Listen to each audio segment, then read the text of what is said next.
Hey, it's Greg here with MaritimeGardening.com. It's early August 2023 and it's time for another garden tour brought to you by my sponsor, Vessi Seeds. Well, it's been a heck of a strange summer. More rain than I've ever seen in my life. and to the point that it's been kind of destructive for certain parts of the province, but thankfully I'm on the top of a hill, so everything's been fine here. But it's created odd challenges in the garden. Maybe I'll talk about that a little bit as we just go around and have a look at things. But let's get started. Let's have a look at everything, okay?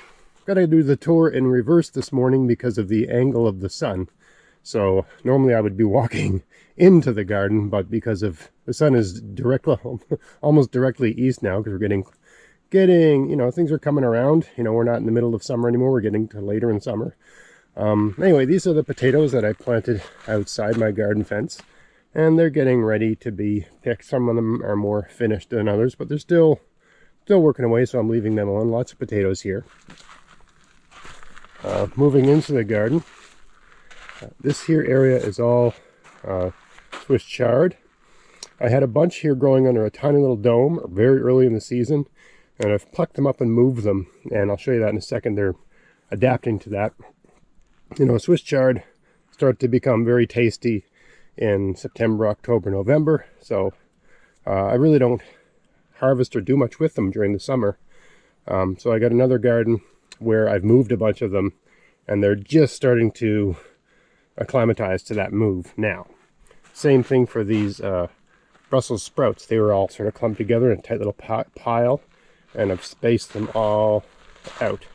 They're way behind where they should be. So I probably won't plant Brussels sprouts in this spot again. I don't know if it didn't get enough sun or what the situation was, but anyway, a lot can happen in August and September, right? We got 2 decent months of growing left to go, and they like the cool weather anyway, so I'm still optimistic. I'm always optimistic. So we'll see what happens with these Brussels sprouts. And of course I had some leeks growing here that I've spaced out, and they're still coming along. Again, hopefully a lot can happen in September, August, September, maybe October. This is the Swiss chard that I moved. So I moved it about a week ago, and it spent 4 days looking dead. I had some spruce boughs leaned over them just to keep them out of the sun, but they're starting to perk up and they're starting to come back a little bit. Right, so I expect in a few weeks this bed will look nice. So this was a bed where I had garlic for most of the season. But all the garlic are done, so I moved the Swiss chard here, hoping to get lots of it for the fall. Over here I've got potatoes. This had peas down the middle and potatoes on the sides, and now the peas are gone. The trellis is gone, and it's just all potatoes. And now they can get the full sun. No point in keeping the trellis there if the plants are done. So I moved the trellis and let the sun at the potatoes, and hopefully I'll get a good yield out of that in about a month. This was a garlic bed. I've replanted in the bed, hoping for a late September harvest. I planted some beans here, and the seeds only went in the ground maybe 2 weeks ago. So they're growing fast. These are bush beans. If you're gonna try to plant something in early August, hoping for a sort of late September harvest, you plant a bush bean with a 60-day maturity horizon window. And hopefully this will work out. I planted some just odds and sods greens. I can't remember what this was. And I think this might be spinach over here. You see there's a row of spinach. So nothing too impressive right now. And whenever I planted down this row, it doesn't look like it grew. Whatever it was. I had some old seeds, so I just stuck them in the ground. See what happens. These are just weeds over here. But there's supposed to be a line of green, and there isn't. So whatever I planted, it either got taken out by slugs, or it failed, or maybe it's coming up late. I don't know. Anyway, I'm probably just going to replant, because everything else, you can see the spinach here. You see a definite line, right? 3 inches of growth coming along just fine. Should be a good fall crop. Over here, I've got kale. So this was a different bed. This had, I can't even remember what was in here, but I had some sort of green here early in spring. They all finished up. So I moved kale from a different bed maybe a month ago, and now it's coming in really, really nice, right? Big, strong, leafy, delicious kale. Over here I got a wall of beans, right? And you can see I've added braces to support it in the wind. And I might have to add extra braces because we can get some high winds in the fall. And this is 8 feet high, and it's solid and it's thick. And these are the what I highly recommend variety, Vortex beans. They make a nice long, this is maybe 9 or 10 inch long, slender, delicious bean, heavy yield. Look, they're even all the way at the top, right? Heavy yield, very productive, easy to grow, right? They start off skinny like this, right? And then, you know, these will be ready to harvest tomorrow, sort of thing, right? So you have to pick them almost every day, at least every 2 days. But yeah, these are coming in great. I got some beets over here with a little bit of weeds, but anyway, they're doing all right. More kale here. This kale is doing exceptionally well. Not quite sure what's going on. This is my own variety of kale, my own safe seeds. I think it's what's called Siberian kale. I had red Russian kale that I bought as a transplant. I left them in the ground over the winter, and they went to seed. When I planted the seeds, I got these, which are not red Russian, right? The stem is almost white. So I call them Siberian kale because they look like pictures I've seen of Siberian kale. They're very wild, but they're an exceptionally delicious, succulent, tasty kale. I really like them a lot. And these are seeds that I saved in 2019. Still going strong.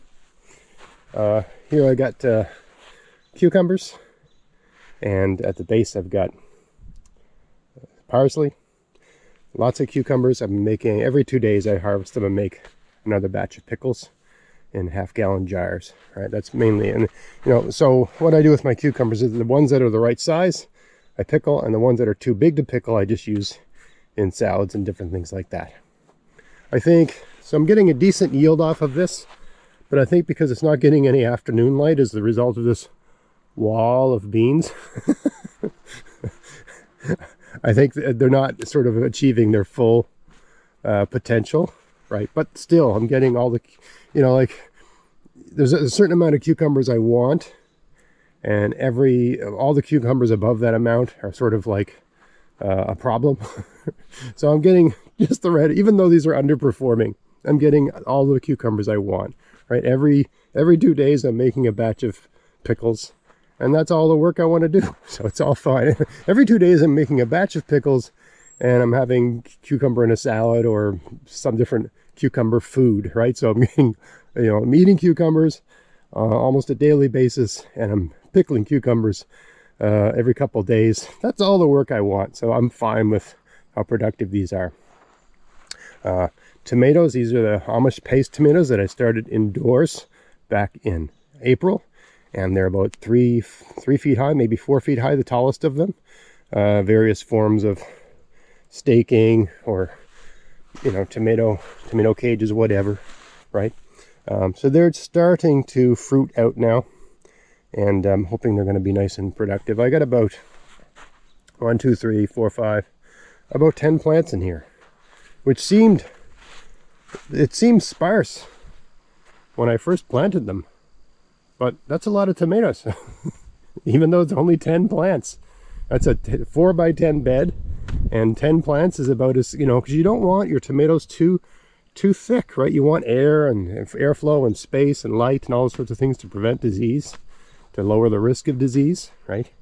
There's many disease-resistant varieties of tomato out there on the market that you can buy, but I find some of the older, you know, more like heirloom or certain open pollinated varieties tend to have a better flavor.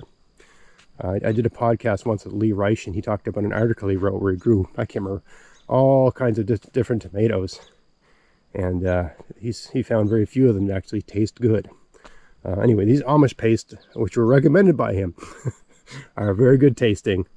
And you can, despite the name, which is not very good marketing, paste, they're a great salad tomato, they're a great sandwich tomato, and you can also use them for sauces, so they're perfect all-around tomato. I got some nice parsnips growing here, coming in nice and thick. I thinned them out, so hopefully I'm going to get a nice yield of parsnips from this bed. This is the original bed where all the kale was planted. I had my kids weeding it last night. I mentioned earlier I've gotten more rain than I would normally want. The amount of rain we've had has actually caused, the whole idea of these sand walking paths is that the walking path is a desert, the garden is an oasis, and the sand dries out, and so it's very difficult for things to germinate in the sand because it's basically like a poor, low nitrogen, pathetic soil. But we've had so much rain this summer that I have my kids out here. It's like a daily chore. They don't have summer jobs yet. They're too young for that. So every day I have them come out here and weed something for about an hour. I mean, not every day, but let's say 4 days a week, right? You can see they got this sort of like grass growing in between the paths, right? And there would have been grass in this path last night, but this was weeded, right? So I do have more, these sand pathways work if it's dry and stays dry, but if it's constantly raining, yes, things will germinate it. So it's great for, holding heating the garden up, especially in spring. And I added sand this year. I had a dump truck give me about, I can't remember what it was, 6 cubic yards of sand. I added sand, but it has not been weed free at all this year because it's just constantly wet. It's supposed to be dry because it's sand. Anyway, this is the bed where the kale was originally. So all the kale in that bed over there and that bed over there, right? That's just kale I plucked out of 1, 2. So I have 4 rows of that variety. Half this bed is that variety, wild kale basically. And all of those were just plucked out of here. You can see how the initial kale doesn't even look that good. I think it's a bit too tightly packed, right? So this needs to be thinned and worked on a bit and mulched. So that's a project for this week. I got to get my hands on some mulch. But the kale here needs to be thinned and the bed needs to be mulched. And there's still too much kale for this bed as is, right? There's still too much here. I don't think I've got any other space to put it. Like all my bed space is being used.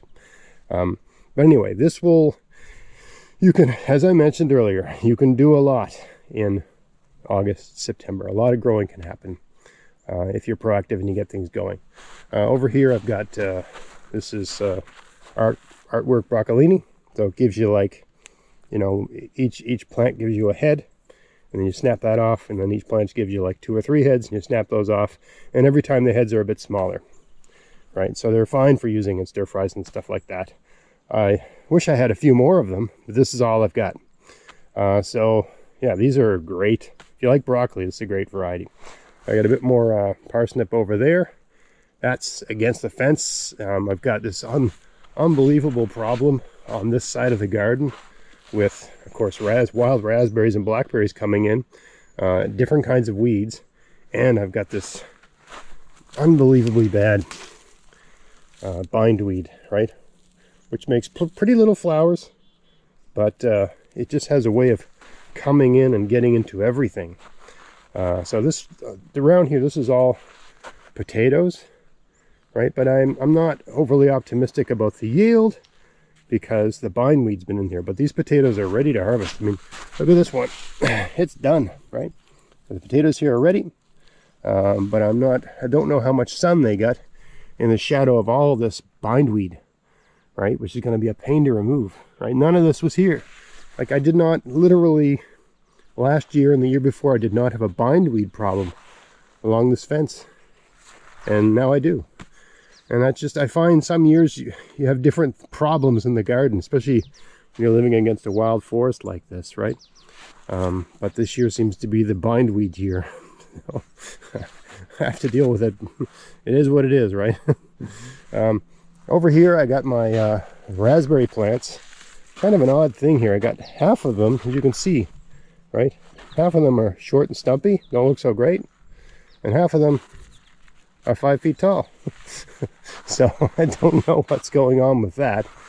I seem to recall there being an ant nest over here, but it can't be that bad because I'm still getting, berries, right? But I just moved these last fall, so I got raspberries this year, but it wasn't like plentiful in here. I'm hoping next year. All this new growth, right? That'll be my berries next year, that new growth.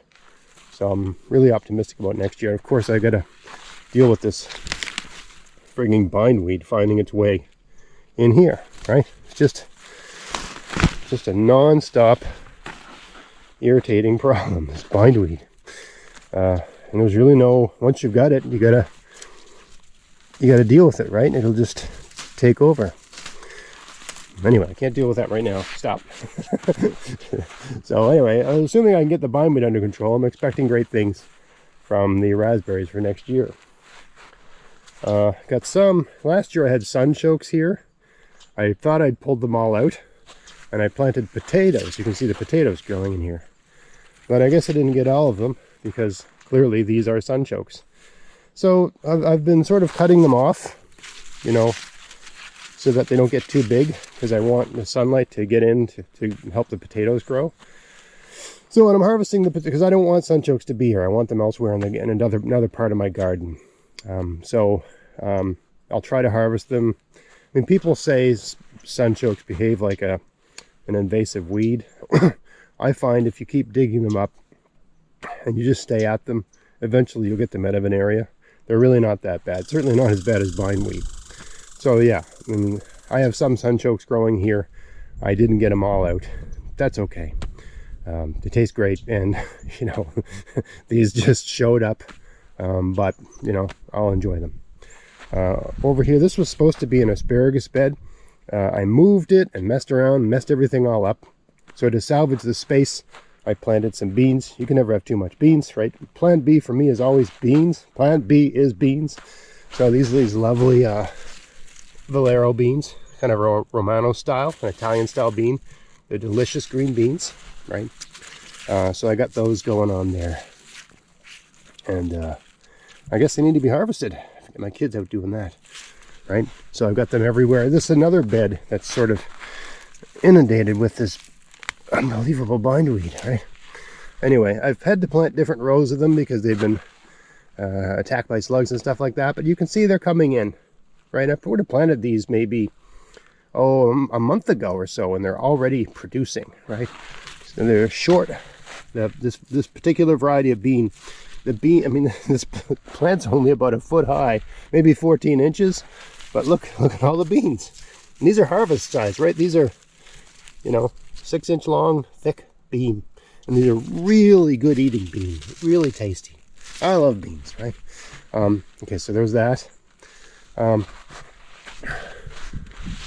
Over here, I got my Sweet Italia peppers, and these are ones I started indoors in March. I've got one broccoli here just because I broke one of the pepper plants and wrecked it, so I stuck a broccoli here. Actually doing quite well. This looks like a good, maybe next year I'll try to grow some broccolini here, because this seems to really like the soil. This one's better. This broccolini is better than the ones growing over there. Anyway, all of these peppers have come in nice, right? I got peppers on every plant at various stages of growth. I've even got, and I've never had this before. I mean, it's early August, almost mid-August, but still early. I'm getting some red, right? I mean, I've had years where I couldn't get peppers to even start putting out fruit till September, right? And here I've got a nice, I mean, this is my second year planting this variety. Again, at the recommendation of, you know, annual show guest Lee Reich. If you check out those podcasts with him, always a great conversation talking to him. Anyway, all of these bushes are productive. Sweet Italia. They're just a great variety. Vessi Seeds doesn't carry them, unfortunately. Maybe I can talk them into it, because these are just, I mean, they might carry something that's close. I think they have a variety called Carmen that's supposed to be like these. But I found the exact variety that Lee Reich recommended from another provider. But these are just great, and they're still putting out a lot of flowers. And so hopefully we get a nice August and a nice September. I can get lots of peppers. I love peppers. And this might be the greatest success story of this year's gardening season. And knock on wood, hopefully nothing goes wrong with these. I should do a dedicated video on this, but an experiment this year I just tried with my eggplant, which I've never been able to grow well here. Never. I made a wall around the plant. Okay. So the idea was that just a little bit less wind, a little bit more heat, right? Just changing the conditions. And you can feel it on a hot day. If you put your hand down in here, it actually does feel like a couple degrees warmer. So just a little more gentle conditions, a little more heat. And, you know, I mean, look at them all. Look at all the flowers, right? And we still got, let's say, a month frost-free, I'm hoping, right? You know, we usually get frost into September or October, that sort of thing. So, you know, we should have 40 days, 50 days of no frost if I'm lucky, maybe more. You never know, right? So I'm hoping to get a decent yield out of these. So, I mean, you can see some of them are starting to form their fruits already. And I didn't choose like the ones like the varieties you see at the grocery store, the big black ones. These are smaller varieties. They make a smaller fruit. I noticed all the ones with smaller fruit have a shorter number of days to maturity, right? So there's two different varieties here. I can't remember what they're called, but one of them is purple and one of them is white. Okay, and they're all supposed to be fast maturing, sort of a fast variety. So we'll see. But I mean, I've never had eggplant this big, this leafy, this time of year.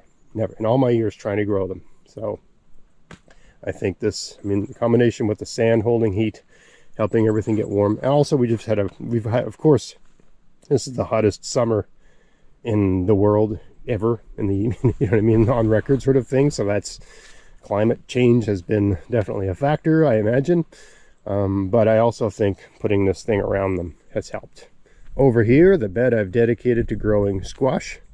They're starting to come in a lot. I found squash is a weird plant where I find I get a lot of growth in my squash in August, September. A lot can happen in September with squash. I keep saying that about everything, but it's true. It's just true to keep stay optimistic and stay positive with the garden. Now, all of these ones are relatively compact, bushy varieties of squash. So they're starting to flower, and they're starting to spread a little bit. And every time I see them spreading, like over here, right, I just push them back in, so they stay. Right, this is a 8x8 bed, right, sort of perfect for squash, right. So yeah, the flowers are starting to form. I don't have any fruit forming yet, but that'll all happen soon, I would imagine. Over here, strawberries. They're all done, of course. And this strawberry garden is not going to be here. Either this year or next year will be the last year for this location for strawberries. I'll talk more about that in a little bit. But yeah, I get a good yield out of this year. But the combination with, you know, trying to keep them weed free with these rocks and stones and all that sort of stuff. I mean, the strawberries love growing here, but it's difficult to manage them in this spot. And I just want all my fruit to be in a different part of the garden anyway. So I'm going to move strawberries, plant new ones next year. More on that in a little bit. Zucchini came in thick. Zucchini doing great, getting lots of zucchini, making relish and eating them in every way we can think of to eat them. I should do a video on different ways to use zucchini. But anyway, people have mentioned that they seem to think I have too much because there's about a dozen plants in this bed. But this bed's 14 feet long, maybe 3 feet wide. But we use them all. I mean, there's a couple people at work that I share them with. But 90% of the zucchini get used. I make relish, and we eat them. We have a variety. I make the relish out of these really pretty yellow ones. And these, what are they called? I can't remember the name now. It's a Lebanese variety. But these have a beautiful avocado colored flesh. They're really good eating, and we eat them lots of different ways. So yeah, lots of zucchini coming out of the garden. I got a beet garden here that's not done that well. You can notice all the leaves are red, and there's a reason for that. And I've been meaning to do a video about why the leaves are red and amend the soil and fix the problem. And I've been meaning to do that video for a month. And so I have not fixed the problem. This is what happens when you have a YouTube channel sometimes. You'll have a problem in your garden, and you don't want to fix it until you want to fix the problem on camera, but you can't seem to get around to making the video, so the garden suffers. So I'll do a video about this later. But so this is kind of like a lousy beet garden, and when the leaves are all red like that, it's because there's a problem. I'm pretty sure I know what the problem is. I'm going to do a video about it. I'm not talking about it today. All right. Carrots doing great. I got these cilantro. I let them go to seed. I'm going to save the seeds so I don't have to buy any more cilantro seeds. So I had cilantro on the sides. You can see all those white seeds are cilantro. Right, they bring in pollinators and all that sort of stuff. That's all great stuff, right? Then I got the carrots down the middle coming in great. All the pond residents are very happy. That's not a real duck, it's a duck decoy. I just put that in there to, sometimes the fish like something, you know, a source of shade. They like hanging out underneath the little bridge here. They like hanging out underneath the duck, and all these different wild weeds and stuff like that as they hang in. They like hanging out there. The fish aren't around right now, of course. They're like Snuffleupagus on the old Sesame Street show. They never show up when the camera's on. But I will do a video about my goldfish. Part of the problem is just the soil is so, or the water is so full of clay and so dirty, right? And there's really no point. So I've done a video early this year about using pelletized gypsum to de-clay the water. But every time I have a good rain, there's all this new runoff water comes in and fills the thing back up with clay water, right? Every time it rains. Every time it rains, it looks like this. Right, so there's been various times where it's rained, it's looked like this, and I've thrown a bunch of pelletized gypsum in and got it reasonably clear. And then it rains again and it looks like this again. So I'm just like, the hell with it. I'm just going to let it stay like this. I mean, it's got to get to a point where it's not just the pond, but all the places the water's come from, right? Those sources have to mature and stop throwing dirt in, right? Like over here, I've got these little ditches cut into the hill to direct the water to my pond, and it works really well, right? Every time I have a rain, the pond fills up really fast. But those ditches, I keep throwing seeds and different kinds of, you know, grass seeds and stuff like that in the ditches, right? I need there to be all kinds of vegetative growth in all of that soil so that less and less clay washes down every time there's a rain. Oh, there's a frog. That's the other thing. I've had a lot of, see the frog there, Mr. Frog. Right, I got at least 4 frogs living in the pond. So I mean, the pond's done really well, as you can tell, compared to what it looked like in spring. It's just full of life. All this moss that I moved around the edge has not died. It's actually growing. You can see new growth. There's Mr. Frog. New growth in the moss. And the frogs seem to really like the moss, right? I guess it feels natural or whatever. And the fish like the moss. They're always nibbling at the edge of the moss. I have to get a good video of that. I don't know what's going on, but they love nibbling at the edge of the moss. So I'm glad I got that growing there. I should do a video on how I did that. I had to do a little trick to get the moss to attach to this concrete, clay concrete. But anyway, I'll talk about that another time because it's an entire video in and of itself. One bed of onions over here. They came in great. Basically a very low maintenance garden. Stuck the onions in the ground, mulched it, haven't done a thing since. I got lots of nice onions now. This was a garlic bed. I planted some late beans. These are yellow beans, so I can make my mustard beans, which I love. So, I mean, hopefully they'll grow and I'll get a yield. I can make, that's all I want, is a few jars of mustard beans. My kids don't really care for it. My mother really likes it and my wife likes it. So yeah, I want to get a few nice jars of mustard beans so we can enjoy those in the winter months because they're wonderful. This is a strawberry bed with lots of weeds. A bit of a theme. It's difficult to de-weed strawberries because whenever you pull a weed, you run the risk of pulling the strawberry plant. I put a heavy mulch on these, but it didn't stop the weeds at all. So it's just, it is what it is, right? You got to weed it, you got to deal with it. The lingonberry, partridge berry is, this might be the year, I'm hoping. I got a lot of flowers, okay? A lot of flowers on these. So this is the first year where I've seen this much flower at this stage in the year. I'm still dealing with this god-awful bindweed finding its way in, and it's hard to pull the bindweed without disturbing the plants. But I've had one of my kids out here once a week just managing it. Thank goodness for kids, right? The grapes that I moved, they're coming in, right? It's not going to be a bountiful year, but I got enough grape leaves to make my dill pickles, and we are getting some grapes. So, you know, this plant will continue on. I'll train it along this trellis, and we'll just have a big, magnificent grape plant over time. The blueberries that I moved, they're all doing great. I mean, this one's coming in nice, right? I didn't get as much blueberry this year as last year because I moved the plants, right? So these bushes, you can see it's very sparse, not a lot of fruit. There's some, but it's not heavy. Same with this plant here. Very sparse, not a lot of fruit. But we moved them all last year, so that was anticipated. Right? Few on this one. Next year we'll have a good year, right? Next year we will have a good year.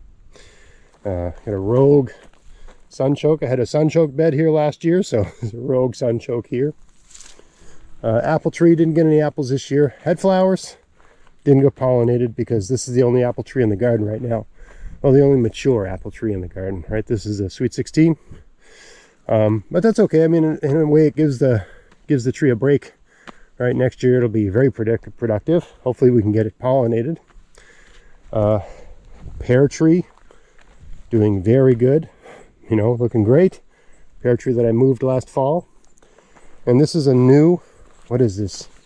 I think maybe Liberty, I think is the variety. It's a variety that will pollinate with Sweet 16. And when you're buying your apple trees, there's various charts you can look at to tell you what to plant with what. You can't just have one type of apple tree. You have to have different varieties, and you have to have varieties that come into flower about the same time. So there's tables you can look up to explain that. I should write an article about that on my Substack page.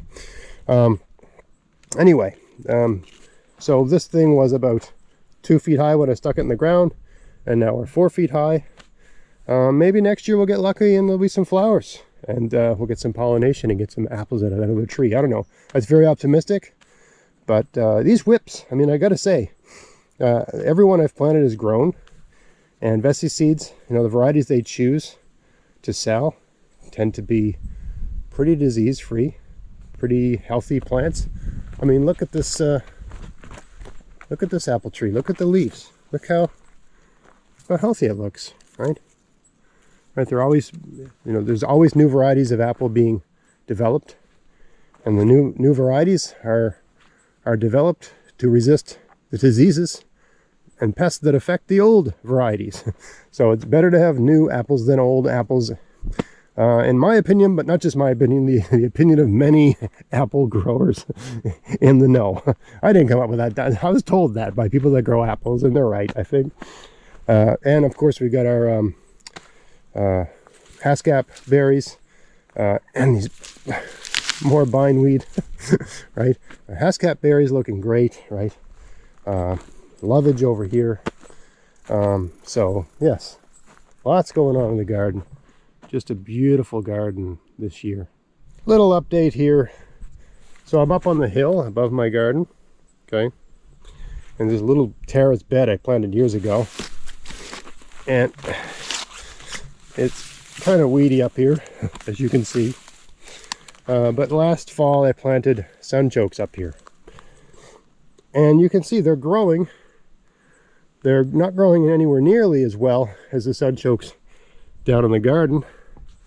So everything I've planted up here has not grown well.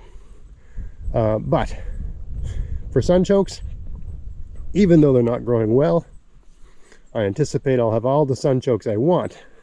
I mean, it doesn't matter if it's not growing well if you've got what you want, right? You can only eat so much of them. I got plenty enough here for eating. I'm not exactly sure why the soil here just does not seem to want to favor anything. These sunchokes should be about twice the size they are, but I don't care. I'm still going to get a yield. I'm still getting, it might just be all the shade from these competing weeds, right? Who knows, right? But I'm still going to get a sunchoke harvest, right? I'm still getting something out of the garden. And I'm just going to park them up here. I'm going to do things to amend the soil. I'm going to play around up here. I'm going to experiment, right, with an incredibly tough, forgiving plant and see what happens over the years. So that's where we are this year, 2023. So far, August 2023, so far, a beautiful garden. You know, a few hiccups here and there, a few things not perfect, but that's always the case. Generally speaking, it's been a fantastic year for a garden.